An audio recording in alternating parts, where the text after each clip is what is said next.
হে everyone, good morning. কেমন আছো তোমরা? আশা করি সবাই খুব ভালো আছো। আমার চ্যানেলে আর একটা নতুন ভ্লগে তোমাদের জানাই অনেক ওয়েলকাম। আজকে ঘুম থেকে উঠে ভিডিওটা শ্যুট করছিলাম, ভাবলাম সকাল থেকে রাত পর্যন্ত সব কিছু শেয়ার করব। আর চা কিন্তু আমি মুখ ধোয়ার পরই খাচ্ছিলাম, ভাবলাম আগে চাটা খেয়ে নিই, তারপর বিছানাটা ঝাড়বো।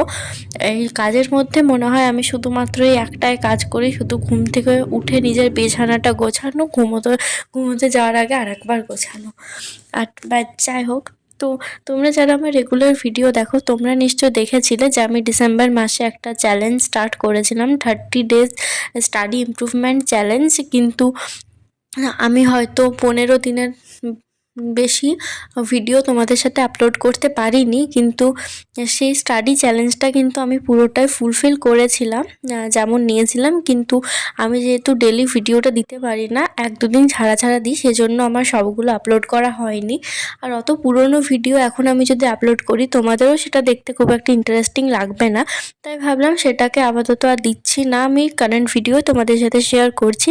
তো আজকের ভিডিওতে তোমাদের আমি বলে দেবো যে ওই চ্যালেঞ্জটা নেওয়ার পর আমি যে ডেলি 10 ঘন্টা করে পড়েছিলাম, আমার সিলেবাস কতটা কমপ্লিট হয়েছে ওটা আমি ভিডিও শেষে বলে দিচ্ছি।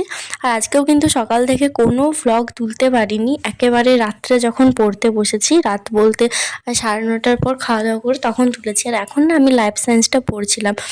আজকে থেকে কিন্তু পড়াটা একটু চেঞ্জ করে দিয়েছি, তোমরা জানবেই নিশ্চয়ই আমি প্রতিদিন আগে লাইফ সায়েন্সটা পড়ি, কিন্তু এরপর থেকে ভেবেছি সকালবেলা প্রথমে প্রতিদিন অঙ্কটা করব। অঙ্ক করতে যতটা টাইম লাগে অঙ্ক, তার সাথে অঙ্ক একদিন না হলে রিজনিং, এগুলো আপাতত করব ভেবেছি। আর লাইফ সায়েন্সটা ভেবেছি একেবারে রাত্রেবেলা করব, কারণ লাইফ সায়েন্সটা বেশি পড়ে না বাকিগুলোতে টাইমই দিতে পারছি না খুব একটা। আর আজকের আমি তোমাদের সাথে আমার যে প্ল্যানটা আছে, টু ডু লিস্টটা, সেটা শেয়ার করে দেব। আমি যখন লিখি তখন তোলা হয়নি, আমার ফোনে আসলে স্টোরেজের প্রবলেম হয়ে গেছিলো, একেবারে 100% স্টোরেজ ফুল হয়ে গেছিলো, তাই অনেক ভিডিও ডিলিট করে দিতে হয়েছে। তারপর একেবারে রাত্রে শ্যুট করেছি। আর আজকেও কিন্তু আমি টোটাল 11 ঘন্টা পড়েছি, তোমাদের সাথে শেষে স্টাডি প্ল্যানটা শেয়ার করে দেব। আর যে 30 ডেজের চ্যালেঞ্জটা নিয়েছিলাম সেটা আমি 30 ডেজ হিসাবে নিলেও ওই রুটিনটাই কিন্তু আমি এখনও ফলো করে যাচ্ছি। প্রতিদিন 4টা করে সাবজেক্ট আর 10 ঘন্টা পড়ার চেষ্টা করছি যতদিন পারছি। প্রতিদিন হয় না, হয়তো সপ্তাহে 2 দিন হয় না, বাকি দিন ওইভাবেই করার চেষ্টা করি। তো এইভাবে পড়ার ফলে কিন্তু আমার পুরো ডিসেম্বর মাসে ক্লাস 9-10-এর লাইফ সায়েন্স পুরোটাই কমপ্লিট হয়ে গেছে। আর ফিজিক্যাল সায়েন্সটাও কিন্তু বলতে গেলে কমপ্লিট হয়ে গেছে, কিন্তু সেইভাবে কমপ্লিট হয়নি। আসলে আমি পড়েছি, কিন্তু এখনও না ওগুলো মাথায় থাকছে না। মানে ধরো যেমন লাইফ সায়েন্সটা মুখস্থ করেছি, সেগুলো শুধুমাত্র রিভিশন দিলেই হয়ে যাচ্ছে, মনে থাকছে, না দেখে অ্যান্সারগুলো করতে পারছি। কিন্তু ফিজিক্যাল সায়েন্সে দেখছি যতই মুখস্থ করি এখনও সবগুলোর অ্যান্সার কিন্তু করতে পারছি না। ফিজিক্যাল সায়েন্সে মক টেস্ট দিলেও কিন্তু সেরম ভালো করে স্কোর আসছে না, কারণ জানা কোয়েশ্চেনগুলো কিন্তু ভুলে যাচ্ছি। এটা না আমার প্রচণ্ড প্রবলেম হচ্ছে, মানে পড়েছি কিন্তু ভুলে যাচ্ছি। লাইফ সায়েন্সটা কিন্তু হয়নি, ইংলিশটাও ঠিক আছে, জিকে করি মাঝে মাঝে, জিকেটাও ঠিক আছে, কিন্তু ফিজিক্যাল সায়েন্সটা কিছুতেই মনে থাকছে না। তো যাই হোক, সেজন্য ভেবেছি ফিজিক্যাল সায়েন্সটাকে যেগুলো পড়েছি সেই 1 মাস সেগুলোই পড়ে যাচ্ছি, একটু বেশি বেশি করে, রিভিশন না হোক, প্রতিদিন এখন মুখস্থ করে যায়। আর এখন আবার আমি ফিজিক্যাল সায়েন্সটাই করতে বসলাম, যে সাঁতরার বই থেকে যে এমসিকিউগুলো আছে সেগুলো। আর এর আগে লাইফ সায়েন্সটা পড়ছিলাম, পুরোটা তোলা হয়নি, লাস্ট মিনিটে ভাবলাম, আর সকাল থেকে একটাও ভিডিও তোলা হয়নি, তো ভাবলাম পড়তে পড়তে ফোনটাকে রেখে দিই, হয়ে যাবে সব কিছু। তো যেটুকু তুলতে পেরেছি সেটুকুই শেয়ার। দেখো, এই এমসিকিউগুলো করেছিলাম ফিজিক্যাল সায়েন্সের, এগুলো কিন্তু মুখস্থ হয়ে গেছে, মানে আগের বছরও তো করেছিলাম সেই জন্য মনে আছে, কিন্তু বাকিগুলো মনে নেই। তো রাত্রেবেলা আজকে ওই বই থেকে করেছি এমসিকিউ, আর লাইফ সায়েন্স থেকে প্রথম যে 3টা চ্যাপ্টারে দাগ দেওয়া আছে ওগুলো তো হয়ে গেছে, সেই সাথে তার পরেরটাও কিন্তু হয়ে গেছে, দাগ দেওয়া ছিল না। তো ওইগুলো সবগুলো একবার করে রিভিশন দিয়েছি, তারপর নতুনভাবে লাস্টেরটা করেছি ভিটামিন ও খনিজ মৌল, ওখান থেকে মুখস্থ করা হয়েছিল না, ওটা করেছি। আর এটা ফিজিক্যাল সায়েন্সের খাতা, আর এটা পিডিএফটা এখান থেকে পড়েছিলাম কিছু।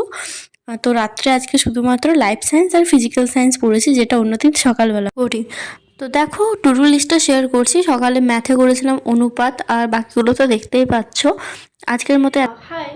তো ভিডিওটা এখন এডিট করছিলাম, আর তো সেজন্য ভাবলাম এন্ডিংটা করে দিই, কারণ আমার বেশি আজকে ক্লিপ তোলা ছিল না সেজন্য।